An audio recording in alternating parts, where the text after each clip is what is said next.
Chers amis, la paracha de Toldot s'ouvre sur le verset Ve'ele, Toldot Yitzhak ben Avraham. Et voici les engendrements de Yitzhak, fils de Avraham. La paracha s'ouvre sur un mot tellement énigmatique. Ve'ele, et voici.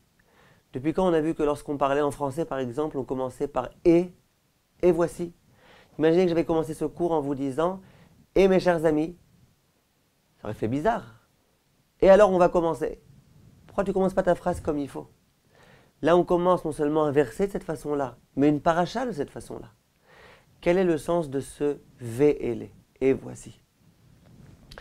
Bien Chachamim me disent que lorsqu'il est écrit Ve'ele, le Vav, il vient être Mosif à la Rishonim. Il vient ajouter quelque chose qui était déjà existant. Si on nous dit Ve'ele Toldot Yitzhak ben Avraham, et voici les engendrements de Yitzhak, ça veut dire que Yitzhak, il avait déjà eu des enfants et qu'il a eu d'autres enfants. Il a déjà eu des engendrements, il va en avoir d'autres.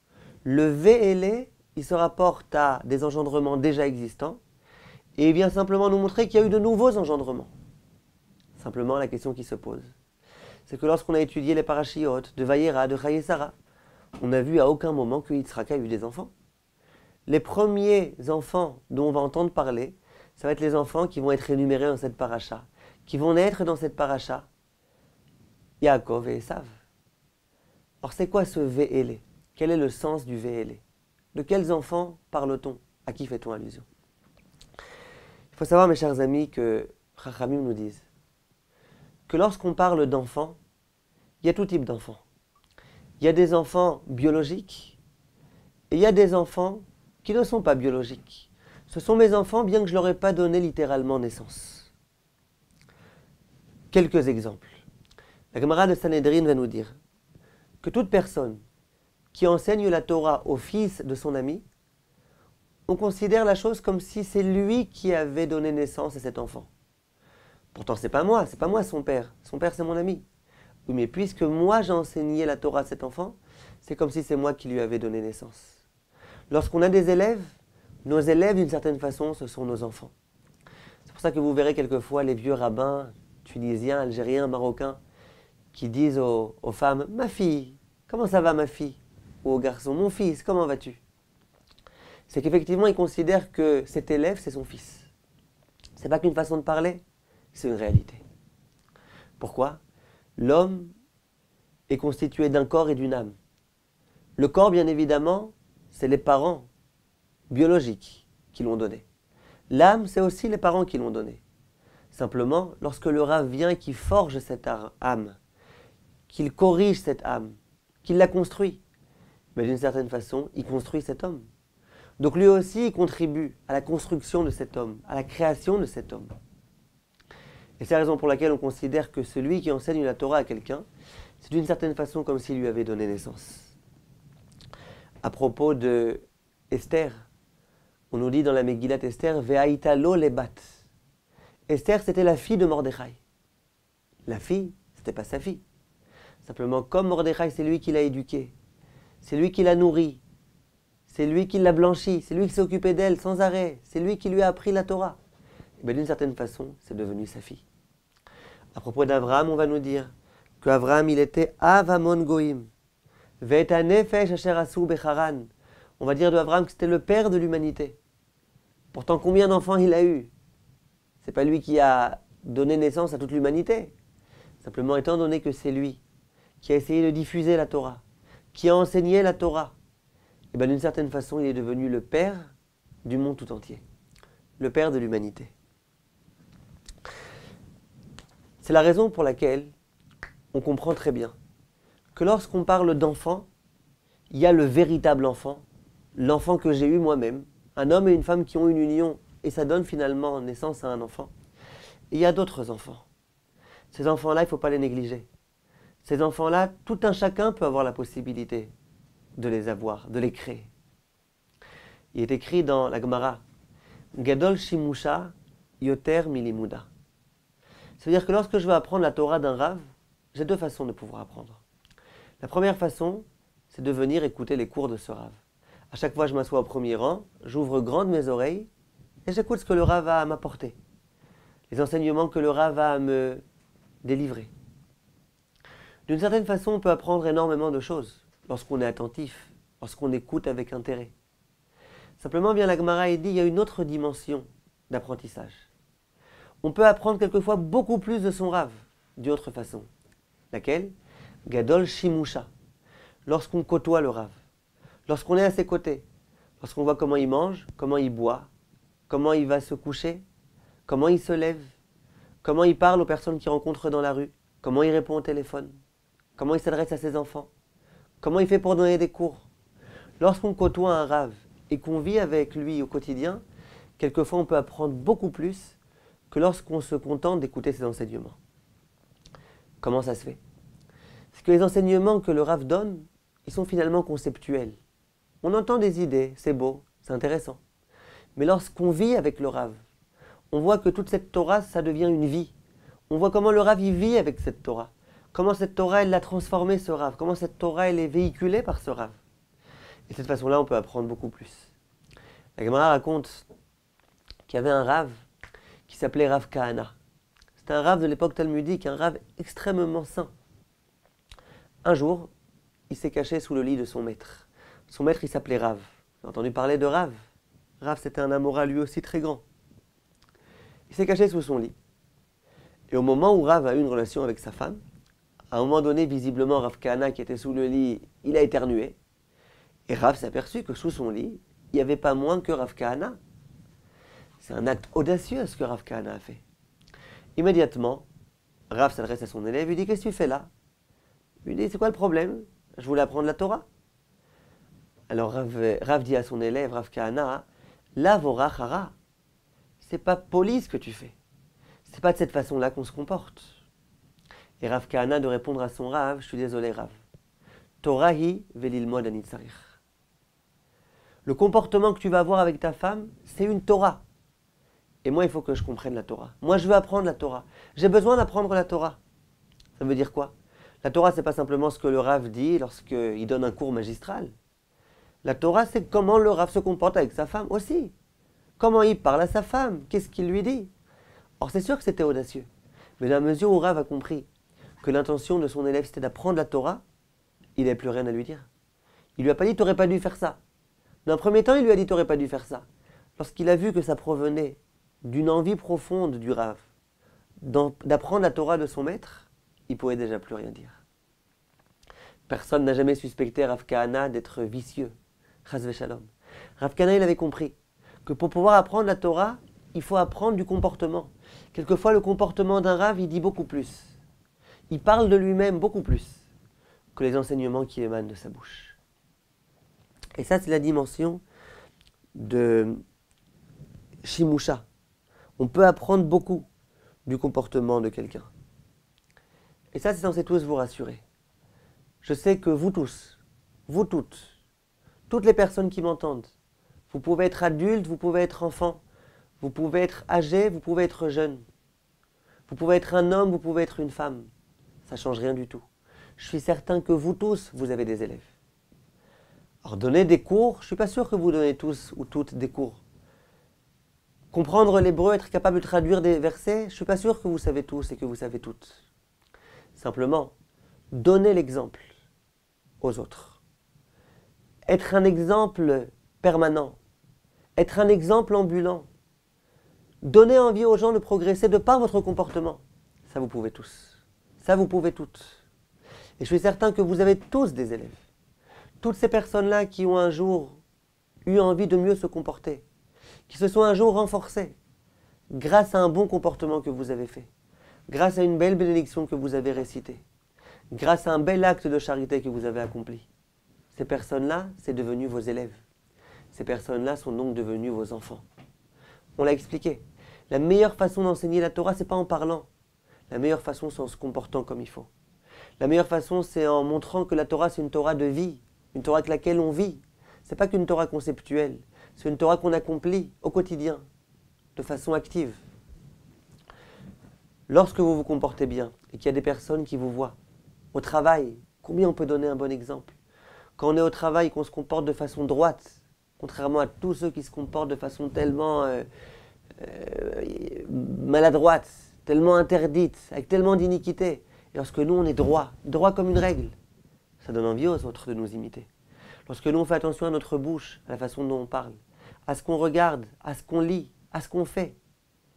Lorsque nous, on voit qu'un collègue n'était pas là, qu'on lui téléphone, que l'autre se dit, c'est ça les Juifs, c'est ça les Juifs de la Torah, c'est comme ça qu'ils se comportent. Et bien ces personnes-là qu'on aura renforcées, ne serait-ce qu'un peu, c'est devenu nos élèves. Et c'est donc devenu nos enfants. Il y a une histoire que j'ai entendue, une histoire réelle, d'un homme qui un jour s'est rendu en Amérique. Et lorsqu'il était en Amérique, il s'est rendu dans une synagogue. Cet homme-là était encore très loin de la Torah. Simplement un jour il s'est dit, je vais quand même rentrer dans cette synagogue. Et il a vu un homme qui se comportait d'une façon vraiment exemplaire. Je ne me rappelle plus de tous les détails de l'histoire, mais il a vu un homme qui avait l'air d'être bien dans sa peau, qui parlait à ses enfants avec beaucoup d'intelligence, beaucoup de sagesse et de tendresse. Un homme qui vraiment donnait envie de mieux se comporter. Et lui était comme ça ébahi de voir un homme d'une telle dimension. Un homme qui était capable de parler tellement gentiment à ses enfants. Un homme qui était tellement souriant. Un homme qui était tellement agréable. Un homme qui voulait tellement aider les autres. Et puis il était comme ça en train de le regarder. Lorsqu'il est rentré chez lui, il s'est dit, moi c'est fini. Cette vie-là que je suis en train de vivre, complètement déconnectée de la Torah, complètement déconnectée d'hommes de cette dimension. Moi c'est fini, je veux progresser, je veux avancer. Moi aussi j'aimerais bien un jour être tellement agréable, tellement gentil, tellement vrai. Et depuis ce jour-là, il a décidé de commencer à changer complètement sa vie. Il est retourné en France et il a commencé à réfléchir. Il a commencé à avancer. Il a commencé à s'investir pleinement dans la Torah. Jusqu'au jour où il s'est dit, Baruch Hashem, maintenant enfin j'ai compris c'est quoi cette vraie Torah. Il se dit, et j'aimerais vraiment l'en remercier cet homme-là. Cet homme-là qui m'a donné cet exemple-là. C'est grâce à lui que j'ai commencé à progresser. Si lui n'avait pas été là, j'aurais jamais progressé, je serais resté aussi nul, aussi vide que ce que j'étais au départ. J'aimerais aller le voir et le remercier. S'il a besoin d'argent, je suis prêt à lui donner des millions. Il m'a sauvé la vie. Il m'a enfin donné envie de progresser, d'être meilleur, d'adhérer à cette Torah qui est la Torah de vérité. Je ferai tout ce que je pourrais pour cet homme-là. Il a voyagé en Amérique. Il s'est rendu dans la même synagogue. Il a cherché à retrouver cet homme-là, mais malheureusement, il ne l'a pas retrouvé. Il n'a retrouvé aucune trace. Mais l'histoire est ce qu'elle est. L'histoire montre qu'il y a un homme qui s'est comporté avec beaucoup de sincérité, sans aucune ostentation. Il n'a rien cherché à prouver à personne. Cet homme-là, il va avoir un enfant. Cet enfant, c'est cet homme-là. Cet homme-là qui a progressé tellement. Cet homme-là qui a ensuite fondé une famille de Torah, une famille de Yirat Shamayim. Et bien cet homme-là, ses enfants, ses petits-enfants, c'est tous ses petits-enfants à cet homme-là. Pourtant, il n'est même pas conscient de ça. Il ne sait même pas qu'il a eu le mérite de renforcer des gens. Il ne sait même pas qu'il y a des personnes qui se sont rapprochées de Dieu grâce à lui. Il ne sait rien. Mais indéniablement, ce sont ses enfants. Le Rav Sitruk a raconté un jour, je l'ai entendu de mes propres oreilles, qu'un jour il a reçu chez lui à la maison un Rav qui s'appelait le Rav Pardo. Le Rav Pardo, il a ouvert un grand séminaire pour les jeunes filles.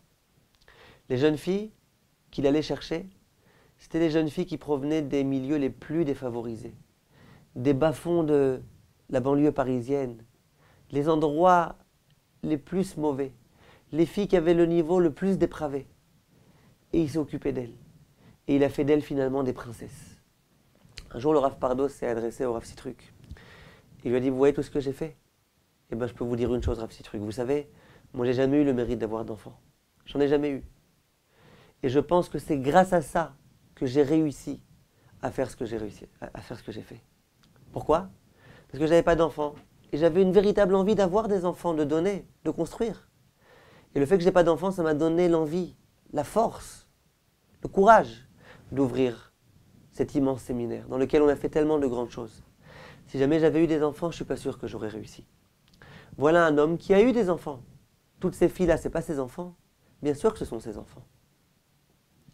Il y a encore une autre dimension d'enfant. Il est écrit dans les enseignements de nos maîtres que lorsque l'homme accomplit une mitzvah, chaque mitzvah qui est accomplie par cet homme-là, elle crée un ange. Cet ange-là, d'une certaine façon, c'est l'enfant de l'homme qui accomplit la mitzvah. Bien sûr, c'est un ange qui a été créé par l'accomplissement d'une mitzvah de cet homme-là. Et plus la mitzvah est accomplie comme il se doit, de façon parfaite, plus cet ange-là est lui aussi parfait. Plus il est vigoureux, plus il est beau, plus il est parfait. Et Rachamim disent que ces enfants-là, d'une certaine façon, c'est des enfants qui sont encore plus bienfaisants que nos vrais enfants. Pourquoi? Lorsque l'homme meurt, il est accompagné jusqu'au cimetière par ses enfants. Il y a des endroits où les enfants ne viennent même pas. Yerushalayim par exemple, les garçons n'accompagnent pas le père. En tous les cas, même dans les endroits où les enfants accompagnent leurs parents, ils l'accompagnent jusqu'au cimetière. Ensuite, dans ce long voyage jusqu'au ciel, jusqu'au tribunal céleste, l'homme est tout seul, les enfants ne peuvent plus l'accompagner. Par contre, les anges qui ont été créés par l'accomplissement des mitzvot de cet homme-là, ils continuent à l'accompagner. Et c'est ces anges-là qui vont être les plaidoyers devant le tribunal divin. C'est ces anges-là qui vont dire, regardez-nous, on a été créés par cet homme-là. Regardez un petit peu toutes les mitzvot qui ont été accomplies par cet homme-là. Ces anges-là, il ne faut pas les mépriser, ce sont nos enfants. Lorsqu'il y a quelquefois des parents qui pensent, nous on n'a jamais eu d'enfants, on n'a pas eu d'enfants, malheureusement on n'a pas d'enfants. Pendant des années on a essayé, on n'a pas réussi.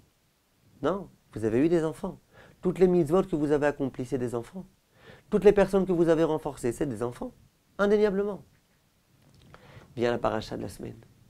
Et elle nous dit, Ve'ele toldot Yitzhak ben Avraham. Et voici les enfants, les engendrements biologiques que Yitzhak va avoir. Pourquoi on dit Ve'ele comme s'il avait déjà eu des enfants?